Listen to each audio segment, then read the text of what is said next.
I wanted to share with you some of my thoughts on making cyanotype photographs, talk to you a little bit about the process of making a cyanotype photograph, and then I want to spend probably the bulk of my time talking to you about an exhibit that I've been working on since 2011, which is called Delta in Blue. One of the questions that Chuck posed to me as something that I might want to talk about is why does an artist or a photographer choose cyanotype as a photographic technique? The photographs are blue, so they're unusual. They're not really what you're used to seeing. A cyanotype is a really one of the earliest photographic processes, and I think that that is one of the things that attracts me to cyanotype process. These two images that are on the screen now are from an earlier body of work. I was privileged to be the Hot Springs National Park artist in residence one summer. And I photographed the trails in the national park and the Novaculite and the granite rock fills. And these are images from that project. And they're clear, they're very blue, they're very traditional cyanotype prints, and yet there isn't a lot of detail in the images, and I wanted to show as a contrast these other photographs that I made. These are albumin prints, and so I don't know, the tonal range is longer, the detail is more apparent, and just to kind of give you an idea, I also have worked with silver print photography, probably more than anything, but cyanotype just kind of took my interest. And some of the reasons I really like it is I find it a very malleable medium. It's inexpensive. It's kind of low impact environmentally, and it's a very hands-on process. Instead of purchasing your photographic paper, you make your own. And this is just a very, as far as darkroom photography goes, it's a simple process. And you use two simple solutions. The formula is on the screen. And you can buy those chemicals in bulk and mix your own formula, or you can buy a kit from Photographer's Formulary. And that's what I do. And I use the original kit. And you really don't have to have a darkroom to work with this process. Like you don't need a safe light. You just need a place that you can work in low light conditions. And so you mix the two solutions together at the time that you coat the paper, and I just brush it on, just paint it onto the paper and the emulsion. And it's from that point on, your paper is light sensitive. And you can use paper or fabric as a substrate. You just want to use like a cotton fiber paper or 100% cotton fabric if you want to try that. So photograms or sun prints are just the most simple way to have an introduction. And this is just a quick example of how you do that.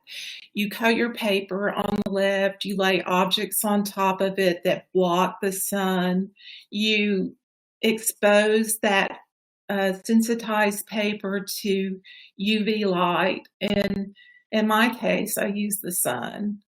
I just take it outside. And then when you the center photograph, the paper has been exposed, and then you develop it in water, and you end up with your blueprint. So it's pretty low impact in terms of chemistry. And so this is a kind of a more thoughtful photogram from a few years back.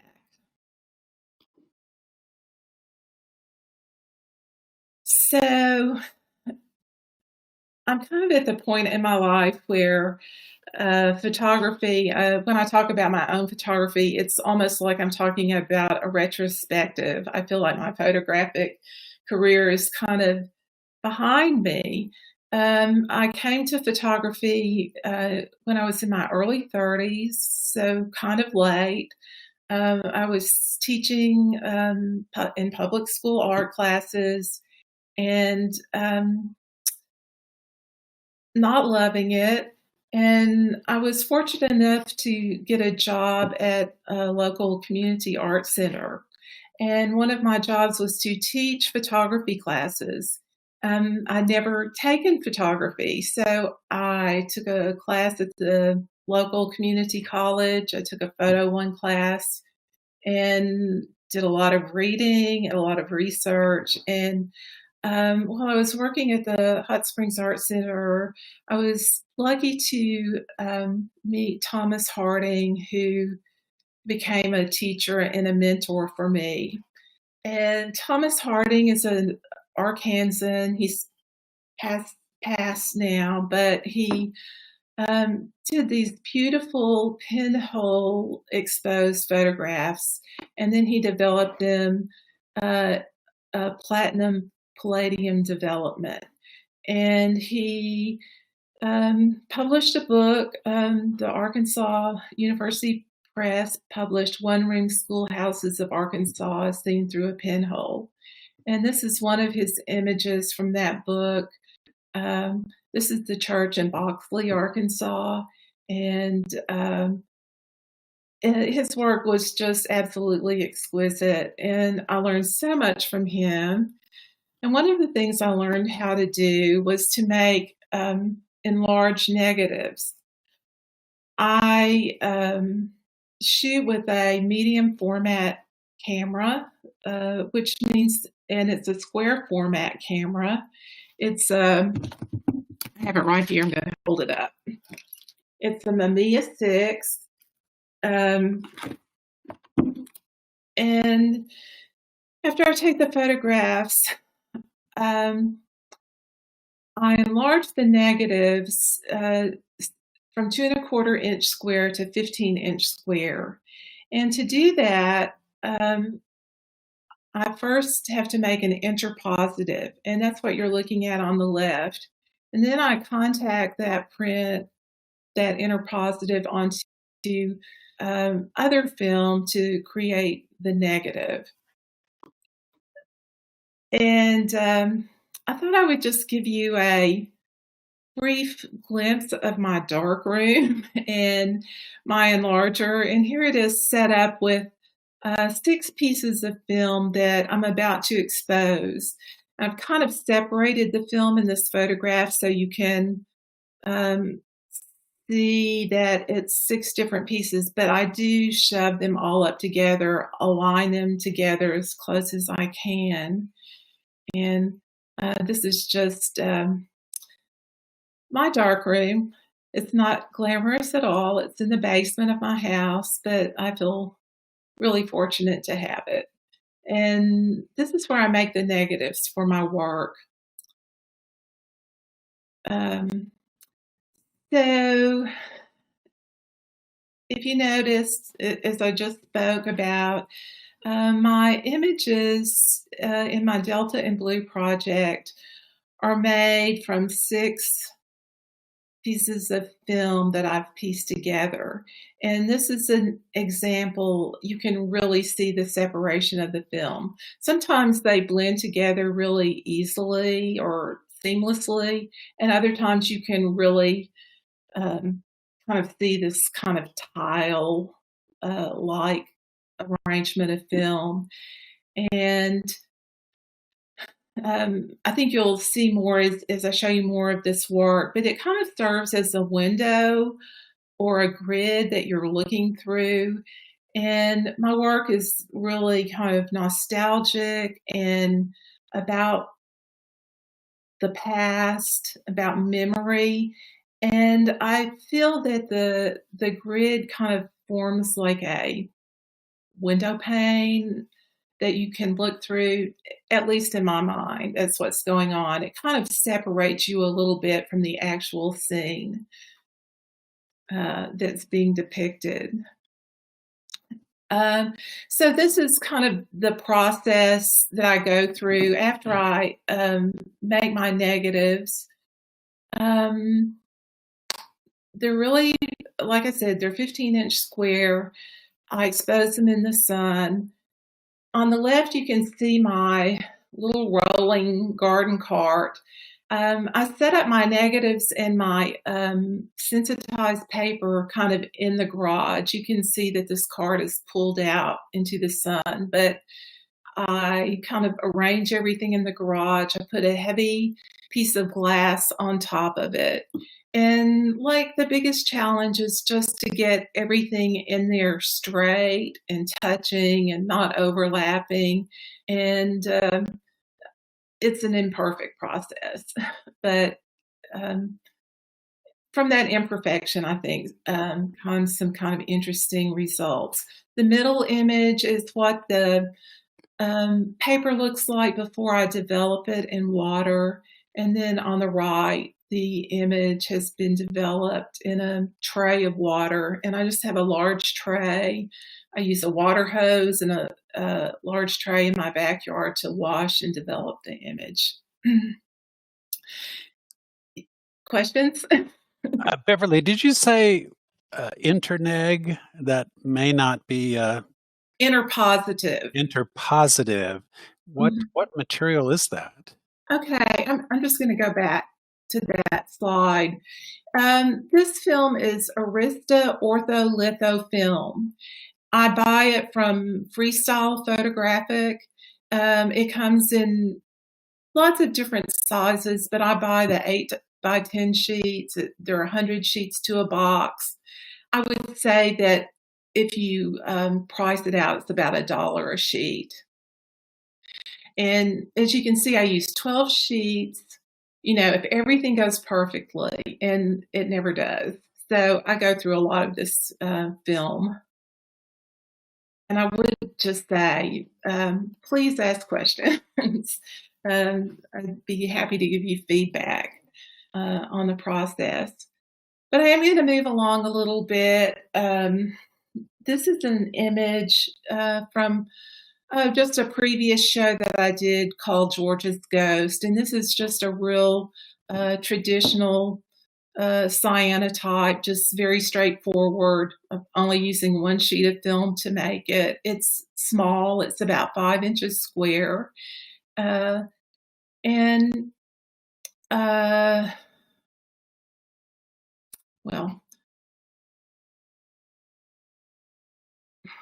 Well, I'm missing a slide. Okay, let me just go on. So I talked a little bit about photograms, how you can make a cyanotype without ever having a darkroom, just by laying objects on top of sensitized paper. And this is kind of a combination of cyanotype and negative images. And one thing I would like to say about this particular photograph, you can see it's stitched together in places. All of the photographic images are from probably the 30s, 40s, and 50s, 1930s, 40s, and 50s. They're images from the family picture box. And photographs have been really important to me my whole life. I remember sitting with my grandmothers and looking at the picture box for entertainment. So this is just kind of an homage to the women and photographs from my family. Beverly, we do have a question. The image you Yeah. just showed had very crisp and defined edges, Mhm. but the image prior to it, I think, had some fading along the edges, or perhaps the image prior to that. And the question is, how is this fading at the edge achieved? How was that done? Okay. Um, well, this particular image was taken with a Holga camera. So if you know about Holga camera, it has a plastic lens. It's notorious for light leaks, and that kind of faded edge is probably from a light leak when I exposed the original negative. And the crisp edges on like the lace around this particular image is because lace was laying just flat onto the surface of the paper, the emulsion of the paper. And it's all held down, the negatives, the lace, whatever I'm putting on top of my paper, have a heavy piece of glass on top of it to hold it flush and to hold it flat. And I'll continue to address that question as we get a little bit further into some of these images. I would like to say, I think another question or another topic for discussion uh, um, was discover how to advance a point of view in your image making and prepare for an exhibit of your work. So, taking the photographs is fun. Making the photographs is a lot of work. Showing the photographs is the reward. It's so fulfilling when you put together a show of 17, 20, however many images, and you finally get to hang them on the wall and see them as a unit. Um, um, I don't know, that's your reward. That's like the best feeling, the best thing. And I was so lucky to show these particular images at the Delta Cultural Center in Helena, Arkansas. And I think this was in 2014. It was the first exhibit I did of this group of work, and it was so fulfilling to show the work in the area that the photographs were taken, and to visit with the people who recognized the landscape and whatnot. So this is the image I was looking for a little bit earlier, and this is once again from the George's Ghost series, and this was a really pivotal image for me. And there's just a little story about how this photograph came about. Um, I was getting ready for the George's Ghost exhibition. I had all of my prints. I think there were 20 something prints. When I make prints, I usually make 4 or 5 copies, and then just pick the very best one. My darkroom is in the basement. I had all my show completed, laid out, and I took a little 3-day vacation, and then I was coming home to frame my prints and get ready to hang them. And while I was gone, my house flooded. The water filter in my refrigerator broke. There was about 3 inches of water in my house when I walked in from my little trip. After a while, I went down into the basement, and all of that water had been dripping on my photographs for 3 days, and they looked like this. They were faded. The blue was much diminished. A lot of goldenrod color had started coming up, and I was kind of hysterical. But I think I ripped up or wadded up one print. I was just in my distress. But I hung the rest up and let them dry. And every day or two, as I was dealing with the disaster of my ruined house, I would go look at those photographs. And the more I looked at them, the more interesting I thought they were. And I began to kind of evaluate what had happened. They had definitely been soaked.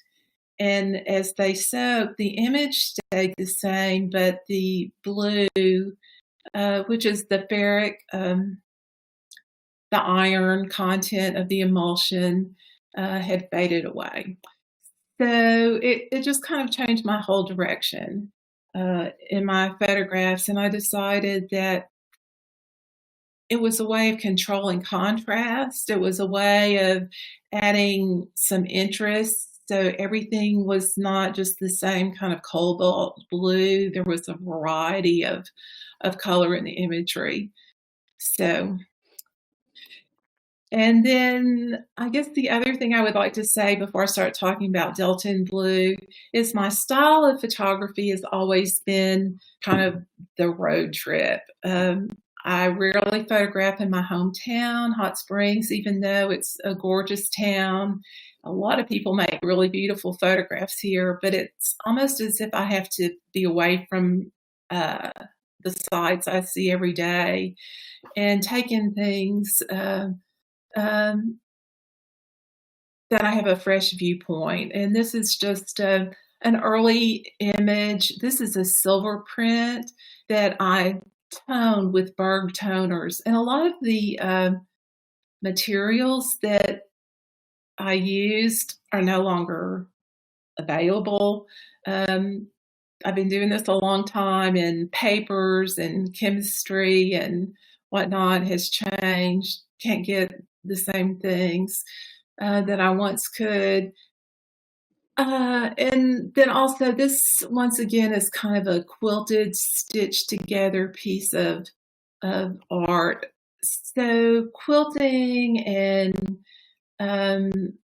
handicrafts, working with my hands has always been really important to me. And I've always kind of taken like a crafty approach to my photographs. And I guess we could talk about that in terms of analog photography versus digital photography. As I said earlier, I came late to photography. I started studying photography in my mid-30s. And all of my schooling was analog. Photoshop and digital photography was just kind of starting when I graduated. And I fell in love with analog photography, and I guess I'm one of those people that hates change. I just wanted to keep doing what I loved, and so I continued to do that.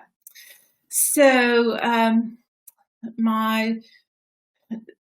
live in Hot Springs. I'm about right here, and my subject matter is in the central, I would say central Arkansas Delta, kind of centered in Helena, Arkansas.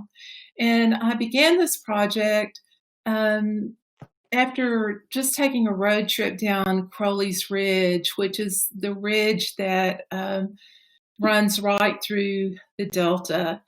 And I took this trip with a good friend of mine who was researching Crowley's Ridge, the architecture and socioeconomic matters, and just had a great conversation. But when you drive off Crowley's Ridge, you end up in Helena, Arkansas. And at the end of our little road trip, we ended up in Helena, and I just fell in love with the town, and I knew that just needed to be my next photographic subject. And I called this photo essay Delta and Blue. And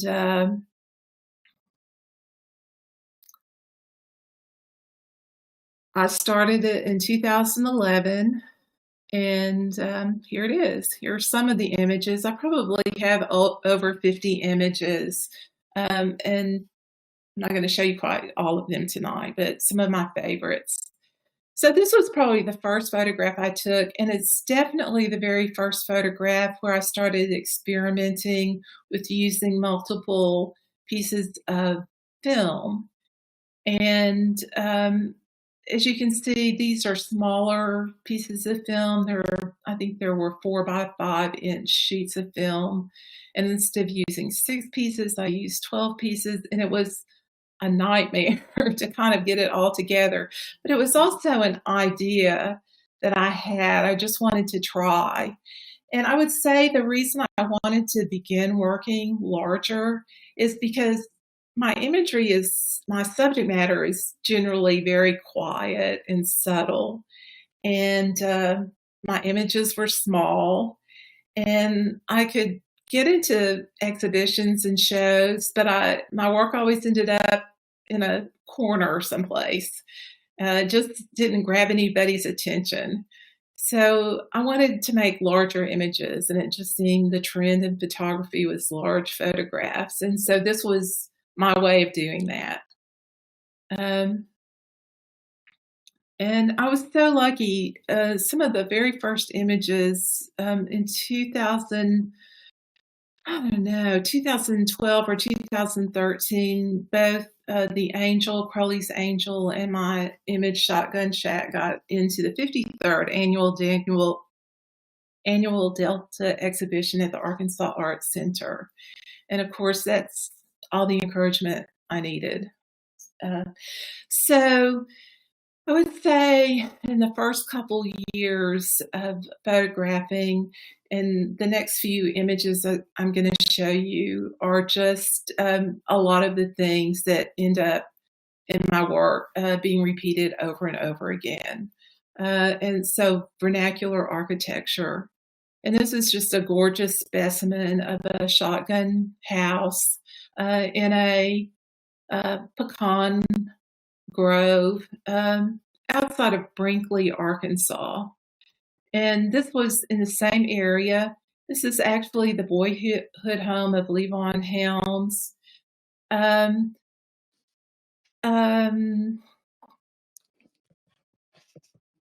So vernacular architecture, this fits into that, but also into music. And the Delta is just such a soulful place and home of the blues. And I don't know, it just, I didn't even realize this was the Levon Helms boyhood home until it was showing in an exhibition and somebody told me that. And this house has recently been moved to a different location, and this isn't its original location. It's not. This is a building in Elaine, Arkansas. My foray into the Delta, really did not know a lot about the Delta when I started this project. I had driven through on the way to Memphis, on the way to Alabama to visit relatives, and it always made an impression on me, but it also never really pulled me in until I started photographing. Elaine, Arkansas is the site of a racial massacre in 1919. Over 100 people were murdered there. And this building has recently been reclaimed by the Elaine Legacy Center to create a museum to study the Elaine massacre. And I'm a native of Arkansas. I grew up here. I had never heard of that event until I started photographing there. Okay, and so this would be a good one to kind of get back to the subject of how some of the edges are faded and some aren't, and kind of in the center where the pieces of film join, the kind of grid that I was talking about earlier. The ortholitho film is just not fabulous film. It has a pretty narrow tonal range. It takes a lot of developer to develop it. I have to change my developer every couple of sheets of film. But also because I'm exposing 6 different pieces of film at the same time, I'm developing them individually. So some of the sheets get more development, some get less development. and it just creates, I think, some interest. You can also see in the bottom left, it's kind of drippy, and that's from some uneven coating when I was coating my paper with the cyanotype emulsion. And I do put 3 coats of emulsion on my paper. I don't think that that's really um, a common thing to do, but I really like kind of the malleability. Like if I want to soak the prints a little bit longer to fade out some of the blue, um, it kind of gives me more room to do that. Okay. So this is an image of downtown Helena. And Helena is an old riverfront. It's right on the Mississippi River. Um, and this huge white building to the right, you can really just see the corner. It's really just looking down the alleyway. But Helena is the home of the King Biscuit Blues Festival, and some of the very earliest times I visited there, the blues bands would be set up on this porch in front of this old warehouse. And I don't know. So in 2016, this building burned, and I went searching back through my negatives and found this negative and printed it, 4 or 5 years after I'd actually taken the photograph. And the way I work generally is photograph. I'm about 170 miles from Helena, so I drive over 2 or 3 times a year, stay 2 or 3 nights, and just photograph for those 2 or 3 days. And I'll do that 2 or 3 times until I gather, I don't know, 15 or 20 rolls of film that I've exposed, and then I develop them all. And I do all my printing in the summer so I can use the sun to expose my prints. You can expose in the winter, but the sun is a lot weaker. It takes a lot longer to do that. And then nature, I'm always really drawn to, especially groups of things growing. And this is an example of how just I generally only make one image. I mean, I make a ton of images from each idea, but there's always a best image that I show, and then the rest just go in the reject pile. But every once in a while, I'll make 2 or 3 images of the same subject. And this is just an example of how just a very traditional cyanotype. And then, I don't know, there are so many different factors, but the humidity can kind of cause these blue backgrounds in the white areas. And sometimes I don't even know what happens. It's just kind of always a surprise to me what I end up with.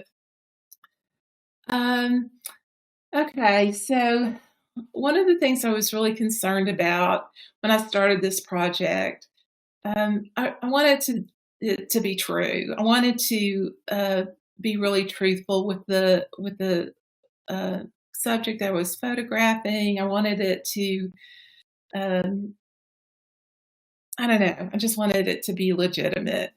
And I just followed my curiosity. I did a lot of reading, and this is a book that really was helpful to me or interesting to me, something that I really thought about a lot.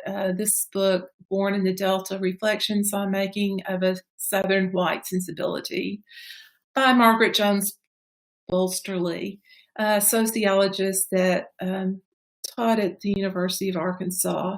And this is a book about her upbringing in the Delta. And she has a couple of other books. She has published a diary of a woman who lived in the Delta in the 1890s. And then she also has collected stories of people that grew up during the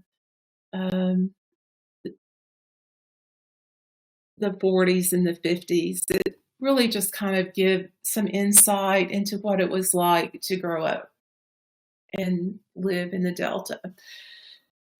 So this photograph, the iris bed, touches on just kind of the nostalgia and kind of the things that I spent a lot of time thinking about when I was photographing this work.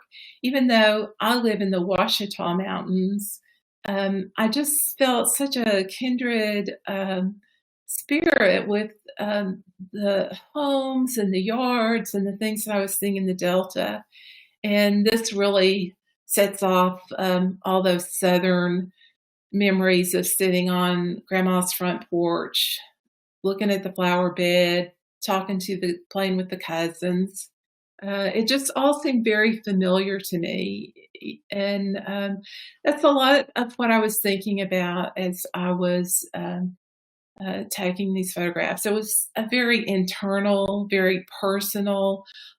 A lot of the things that I photograph are really, to me, more than the surface. They're memories of family, memories of way things used to be, of ways people entertain themselves, the kinds of things they made, their craft work, and whatnot.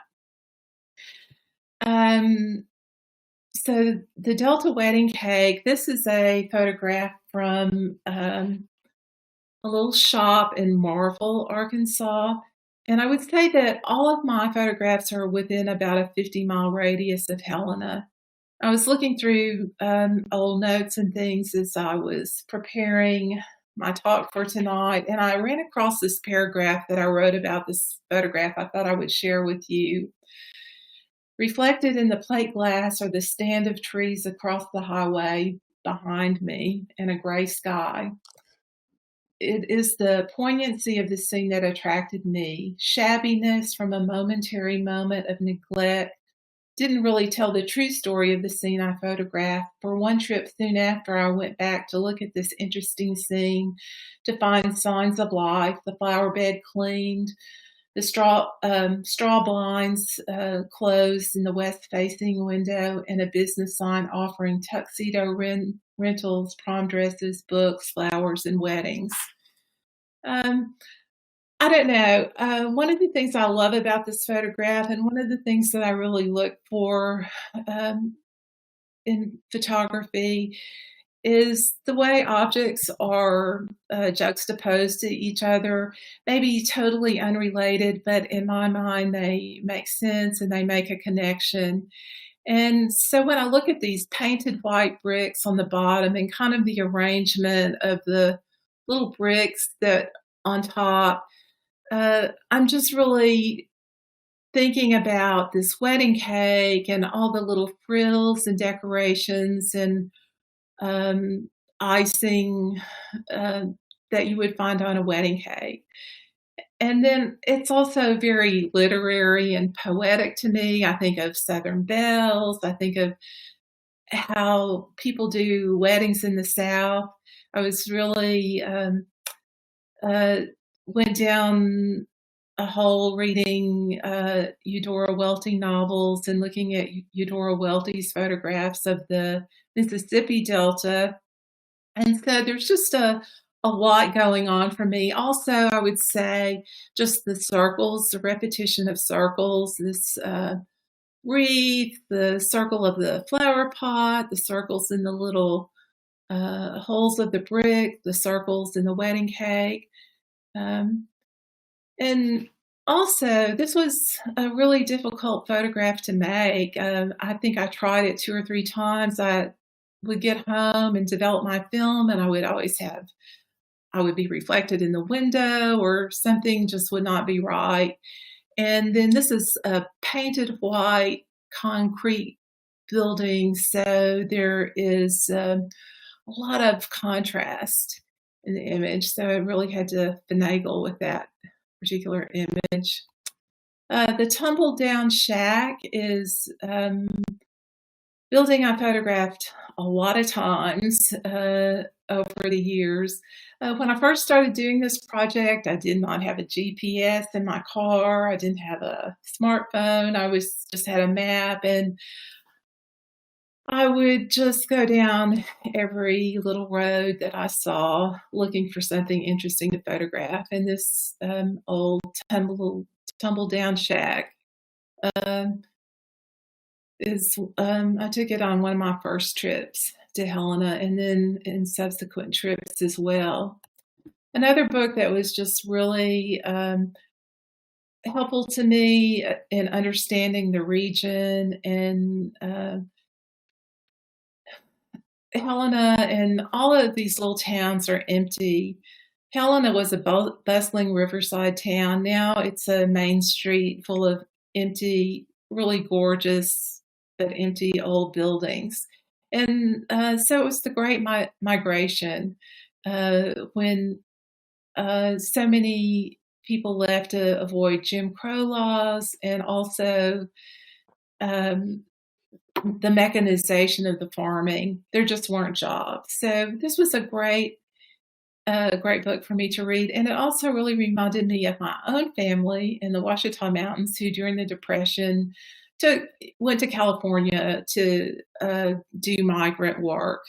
Um, I don't know. I just felt a real kinship between my family and the families I was imagining living in this area that I was visiting and photographing. So when I think of the Delta, and especially when I think of it in terms of um,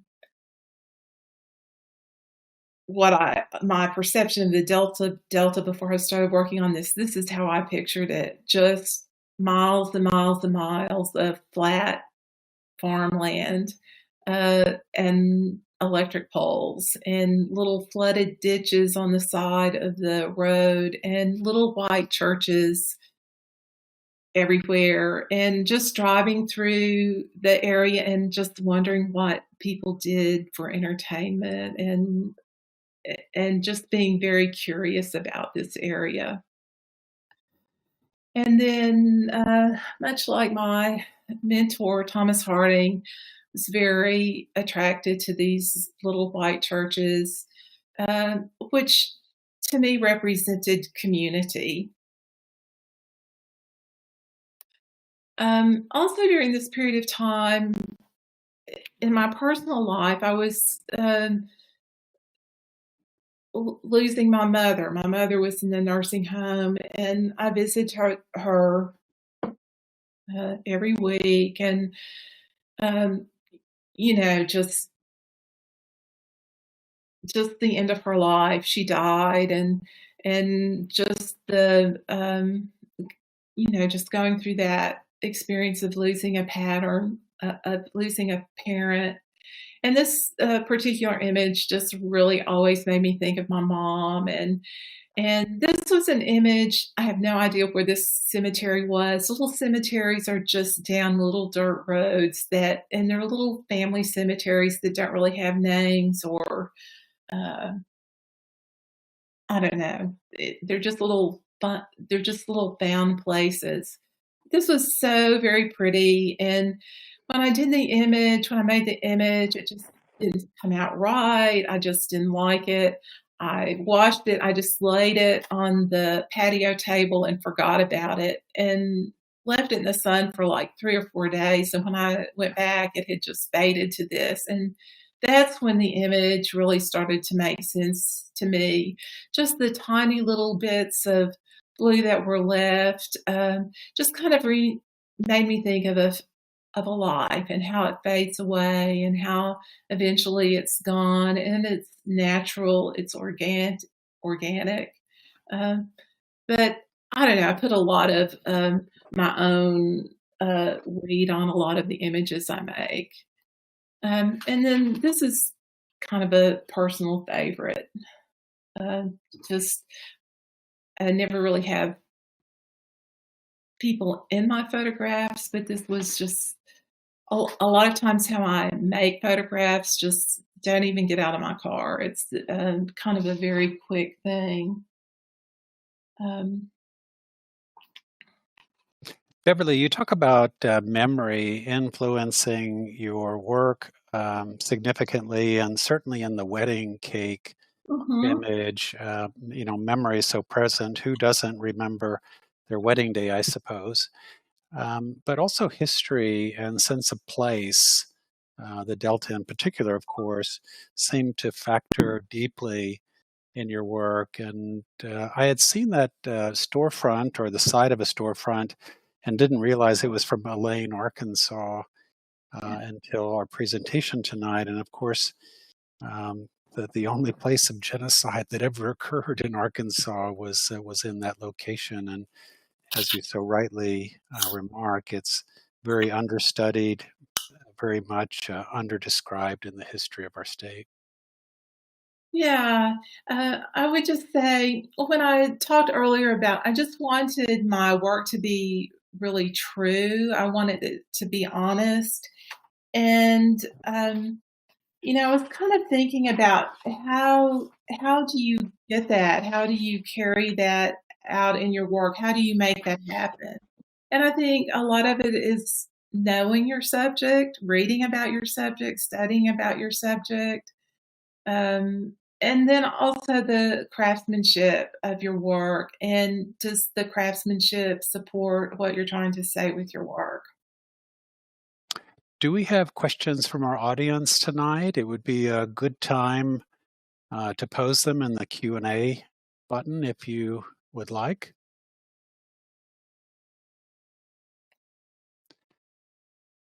Beverly, how long does it take you to make an image if you were just starting to make a single image from a developed roll of film?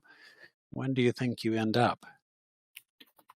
Well, that's a good question. Um, I would say I probably spend a work session making the original interpositives from my original negative, and then another work session making the negative. Making the contact prints of the interpositive, and then coating the paper. And like I said, I do 3 coats of emulsion on my paper. So that might take a day to give it time to dry between coats. So I would say to just kind of get everything to the point that I'm ready to print, I would probably say I spend 2 days, not working steady, but it just takes me, maybe a 2 or 3 work session, and then things have to dry and whatnot. So a couple days to kind of prep the image. When I expose the image, it takes about, in this hot summertime when the sun is straight overhead, it takes about 20 minutes to expose the print, and like 10 or 15 minutes to wash it, and then it dries. So if everything goes perfectly, a couple days. Wow. But I would say that I don't know, sometimes I end up with absolute stacks of prints before I get one that works. I just make mistakes in putting the negatives together. They overlap, or they just don't do well, or just so many things can go wrong. So it it's kind of crazy. It's kind of a crazy way to do it, but I want to work with the photographic process. You could do the same thing by scanning your negative uh, and printing negatives off, and it would probably be a lot faster and a lot easier to do. But then you don't get all the little happy accidents that happen through the process of working with film. I wanted to read this other little thought on analog, and I find this very true. And this is by musician Brian Eno. Whatever you now find weird, ugly, uncomfortable, and nasty about a new medium will surely become its signature. CD distortion, the jitteriness of digital video, the crap sound of 8-bit, All of these will be cherished and emulated as soon as they can be avoided. It's the sound of failure, the sound of things going out of control, of a medium pushing to its limits and breaking apart. The distorted guitar sound is the sound of something too loud for the medium supposed to carry it. The blues singer with the cracked voice is the sound of an emotional cry too powerful for the throat that releases it.